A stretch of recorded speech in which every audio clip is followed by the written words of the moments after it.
नमस्कार दोस्तों। बहुत समय से मैंने वीडियो नहीं बनाया और उसकी मेन वजह ये थी कि मैं नहीं मानता कि फालतू के वीडियो हर रोज यहाँ सपोर्ट है वहाँ रेजिस्टेंस है बनाने में कोई बहुत बड़ी वैल्यू है। इससे ज्यादा वैल्यू किसी एक ऐसी स्ट्रैटेजी देने में है जो कि आप डेली यूज कर पाओ। आप सबको मालूम है कि मैं ऑप्शन बायर हूं और ऑप्शन बायर के लिए प्रॉब्लम आ जाती है चॉपी मार्केट्स में। अब इससे पहले कि हम कंटिन्यू करें, अ, हमारे इस वीडियो के डिस्क्रिप्शन में लिंक्स हैं और उन लिंक्स के थ्रू आप हमारे पास अकाउंट खुलवा सकते हो। दो तीन चॉइसेस हैं ब्रोकर्स की, और वहां पे आपको हमारे जो ये स्ट्रैटेजी हम बता रहे हैं उसके एक्चुअल लाइव कॉल्स आपको मिलेंगी। और हमारी जो फ्लैगशिप सर्विसेज हैं, फ्लैगशिप कॉल्स हैं, वो सब वहां मिलेगा। और फ्री ऑफ कॉस्ट उसे कहना चाहिए, सिर्फ एक जो ब्रोकिंग है वो लगेगी आपके ऑर्डर्स की। वो एक बड़ा अच्छा वैल्यू प्रोपोजिशन हम दे रहे हैं। तो आइए पहले देखते हैं कि मैं कहना क्या चाहता हूं, क्योंकि जब तक वो कॉन्सेप्ट आप नहीं समझोगे तब तक आपको बात पूरी तरह क्लियर नहीं होगी। तो व्हाइट बोर्ड पे चलते हैं।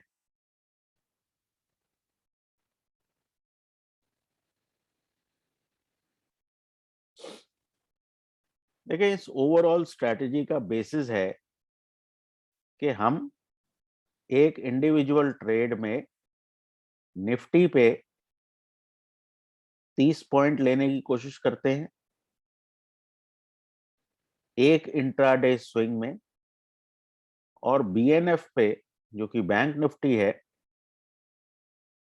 उस पे कुछ 70 से 100 पॉइंट आप लेने की कोशिश करते हैं ऑप्शन पे। ये दोनों बातें ऑप्शन पे मैं कह रहा हूं, 30 पॉइंट ऑप्शन पे और 70 से 100 पॉइंट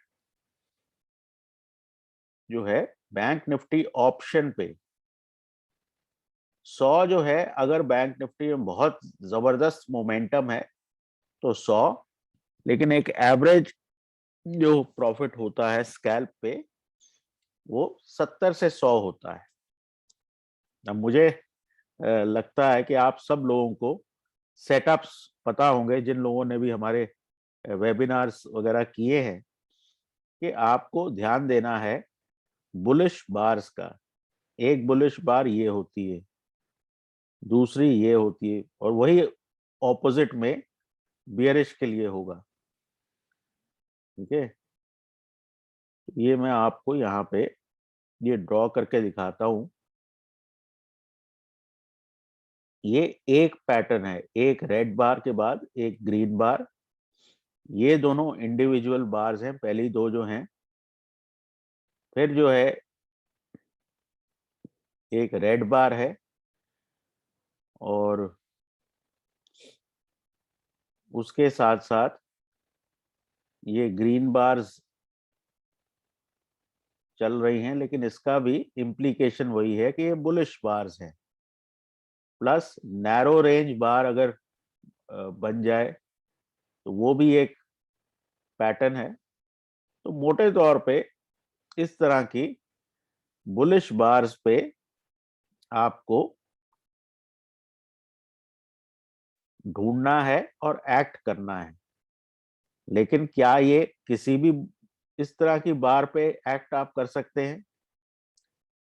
ये वाली जो बार है जहां पे ये रेड हैमर है, ऊपर लाल है, इसमें आपको कंफर्मेशन की वेट करनी चाहिए। बाकी सब जो है आप वैसे ही एक्ट कर सकते हैं एक बारी ये अपीयर करे।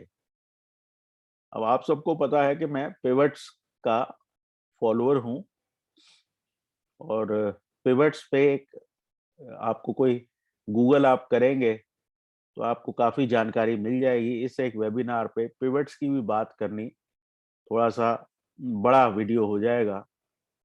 पिवट्स में ये है R1, ये है R2,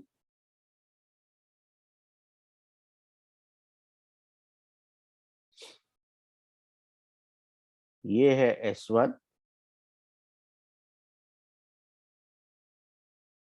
ये है S2 और ये है CPR। अब ये कुछ नहीं है, ये बस सपोर्ट रेजिस्टेंस है।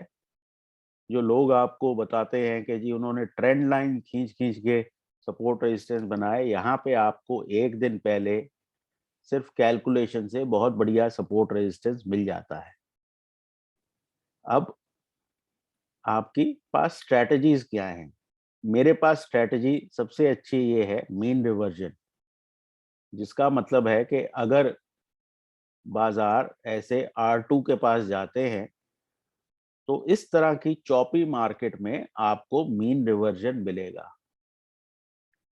इंपॉर्टेंट बात क्या है कि रिवर्सिंग मार्केट होनी चाहिए। S2 पे जाते हैं तो वहां से आपको मीन रिवर्जन मिलेगा।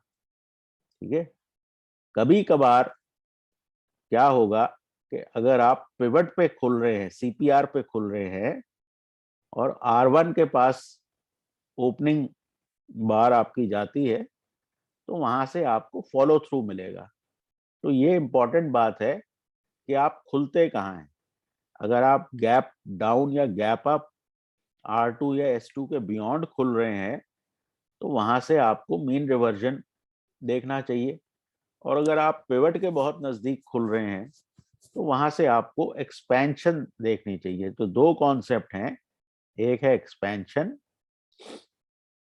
और एक है कॉन्ट्रैक्शन। ठीक है, अब इसमें बहुत सारे कॉन्सेप्ट नहीं डालना चाहता हूं क्योंकि उसमें प्रॉब्लम ये होगी कि आपको सब कुछ एक साथ यूज करते हुए प्रॉब्लम होगी। बट कुछ बातें आपको पता होनी चाहिए। ये है एन पैटर्न, ये एक और कुछ नहीं है, इसको फ्लैग पैटर्न कह सकते हैं, कॉन्टिन्यूएशन पैटर्न कह सकते हैं। और दो हैं हमारे पास रिवर्सल पैटर्न, एक है डब्लू जो कि डबल बॉटम होता है और एक है एम जो कि डबल टॉप होता है। इस जानकारी के साथ ये है ABCD जो चीज हम यूज करते हैं। अब हम चलते हैं स्टॉक चार्ट्स पे और वहां देखते हैं कि इन चीजों को हम यूज कैसे कर सकते हैं।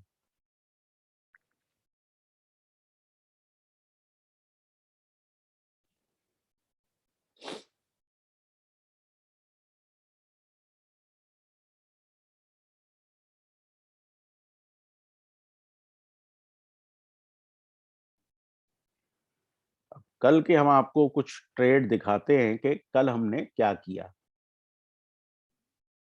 अब आप यहाँ पे देखें, कल जो है ये था हमारा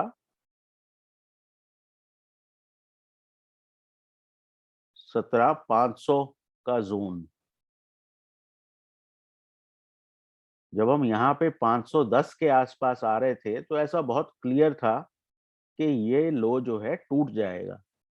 अब ये यहाँ पे आपको इतना बड़ा नहीं नजर आ रहा, लेकिन अगर मैं इसको थोड़ा सा और बढ़ा देता हूँ तो आपको नजर आएगा कि अगर यहाँ कहीं आपने एक्ट किया हो तो ये ठीक ठाक आपको 60-70 पॉइंट का डिक्लाइन था।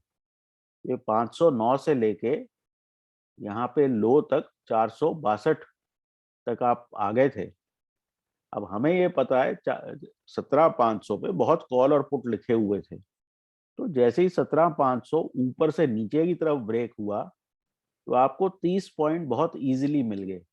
अब मैं जो है अपने टारगेट सिस्टम में रखता हूं, तो जैसे ही वो 30 पॉइंट ऑप्शन में आए वो लग गया। सिमिलरली जब हम ऊपर गए, वापस यहां से हमने ऊपर जाना शुरू किया और 17,500 क्रॉस किया तो हमने कॉल ले ली और यहाँ पे आप कुछ 573 तक गए तो यहाँ पे फिर आपको 30 पॉइंट मिल गए। ठीक है, तो कहने का मतलब ये है कि अगर आप इस तरह से अपना डे कंस्ट्रक्ट करें 30-30 पॉइंट लेकर, तो एक बहुत बढ़िया डे आपका बन जाता है। अब ये देखें, ये है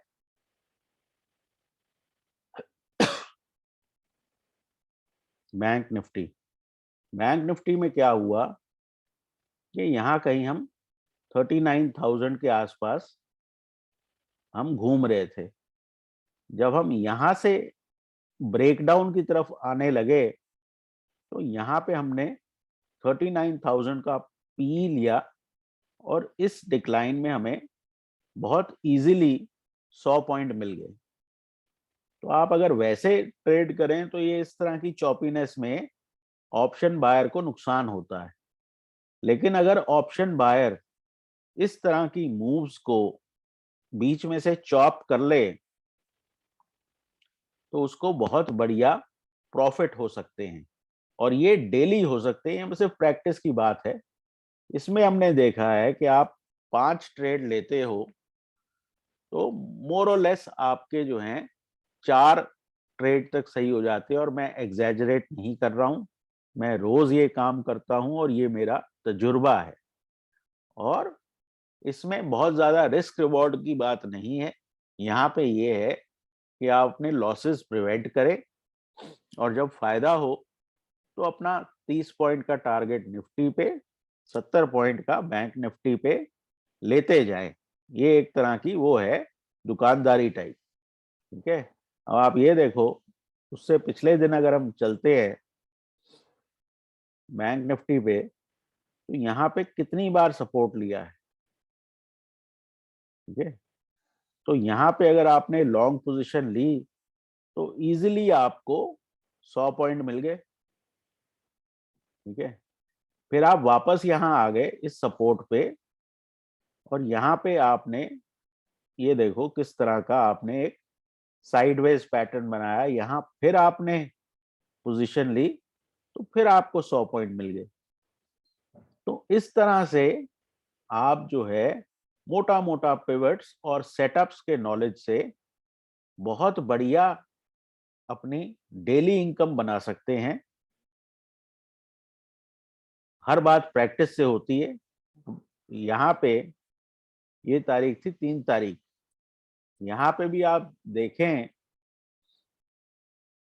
तो बहुत क्लियर है कि आप पहले नीचे आ गए, फिर आपने ये एक साइडवेज टाइप का डे बनाया, पीरियड बनाया, और फिर ब्रेक डाउन हो गए। तो आपने यहाँ पुट लेना है और ये आपके 30 पॉइंट खड़े हो गए। फिर आप ये लो जो है, ये एक आपको लो मिल गया। फिर आप थोड़ा सा ऊपर गए, फिर ध्यान डिक्लाइन हुआ, यहाँ आपने फिर पुट लिया, यहाँ फिर आपको 30 पॉइंट मिल गए। ठीक है। फिर ये एक लो बनाया आपने, फिर आप थोड़ा सा ऊपर गए, यहाँ कहीं आपने पुट लिया, तो फिर आपको नीचे की तरफ 30 पॉइंट मिल गए। तो इस तरह से आपको दिन में 2 से 3 अपॉर्चुनिटी मिलती हैं, निफ्टी बैंक निफ्टी दोनों मिला के। और बहुत ज्यादा आपको ट्रेंडिंग की जरूरत नहीं है। आपने कल देखा अमेरिका की मार्केट, वो भी चौपी बंद हुई। चौपी मार्केट्स में आप पुट और कॉल लेकर नहीं चल सकते। आपको सारी कार्रवाई दिन के दौरान करनी पड़ेगी, और दिन के दौरान आपको बहुत बढ़िया स्विंग्स मिलती हैं। तो मुझे उम्मीद है कि आपको कुछ नए आइडियाज यहाँ से मिले होंगे। देखो, हर चीज प्रैक्टिस का गेम होता है। जितनी ज्यादा प्रैक्टिस करोगे उतना बेहतर होगे। ये चीज चलती है, हमेशा चलती है, ये मैं नहीं कह रहा, लेकिन इतना चलती है कि बहुत बढ़िया आपको जो है अपॉर्चुनिटीज मिलेगी। अपने कैपिटल का हमेशा ध्यान रखना पड़ेगा। तो ये वो काम नहीं है कि लेकर जो है बाजार चले गए और पीछे से आते हुए प्रॉब्लम हो गई। यहाँ पे टारगेट भी आपको इमीडिएटली रखने पड़ेंगे। ऑप्शन में क्या इशू है बायर के लिए कि अगर जरा सी एक बार आपके खिलाफ बनी तो आपका आधा प्रॉफिट गया। तो सिस्टम में टारगेट रखने से वो आपको प्रॉब्लम नहीं होगी। इनफैक्ट बहुत बढ़िया आइडिया है, आप 30 पॉइंट ऊपर और नीचे दोनों में स्टॉप लगा दो। चला तो 30 पॉइंट जेब में आ गए, नहीं चला तो 30 पॉइंट ले गया, और वो पार्ट ऑफ द गेम है। उससे पहले भी आप निकल सकते हो। ये जरूरी नहीं है कि हर बात में, हर नेगेटिव ट्रेड में आपको 30 पॉइंट देने हैं। अगर 10 पॉइंट में आपको बात समझ में आ रही है, 10 में निकल जाओ। तो ये आपकी स्ट्रीट स्मार्टनेस पे डिपेंड करता है कि आप कितना बढ़िया काम कर पाते हो। बैंक निफ्टी देख रहे हो तो ये देखो कि एचडीएफसी बैंक में, आईसीआईसीआई बैंक में क्या हो रहा है। कल हमने वो देखा और वहां से बात समझ में आ गई कि बैंक निफ्टी कमजोर हो रहा है 3900 के पास, तो वहां से हमें ट्रेड मिला। तो एक्स्ट्रा इंफॉर्मेशन यूज करो। रिलायंस में क्या हो रहा है, एचडीएफसी में क्या हो रहा है, एचडीएफसी बैंक में क्या हो रहा है, आईसीआईसीआई बैंक में क्या हो रहा है। तो इस तरह की ट्रेडिंग जो है आपको बहुत प्रॉफिटेबल कर सकती है, क्योंकि ये गेम की तरह है। जितना ज्यादा खेलोगे उतना ज्यादा आप उस गेम में कामयाब होगे, उतना ज्यादा आप धक्के नहीं खाओगे मेरे ट्विटर हैंडल पे या किसी यूट्यूब चैनल पे ये पूछने में क्या लग रहा है। सिंपल बात है, जो हो रहा है आपको सामने नजर आ रहा है और उसके बेसिस पे आपको काम करना है। टारगेट आपको पहले ही पता है, स्टॉप लॉस आपको पहले ही पता है, प्रॉफिट लो और साइड पे हो। तो मुझे उम्मीद है कि इस तरह का वीडियो लाने का फायदा है, जो आप मंडे से शुरू कर सकते हो काम करना। थोड़ा बहुत पिवट का बेसिक ज्ञान चाहिए, बहुत ज्यादा ज्ञान नहीं चाहिए। 2-3 कॉन्सेप्ट है, मीन रिवर्जन या एक्सपेंशन, 2-3 पैटर्न है, N pattern, W pattern, M pattern, और वो 6-7 आपको जो सेटअप मैंने बार्स के बताए हैं वो है।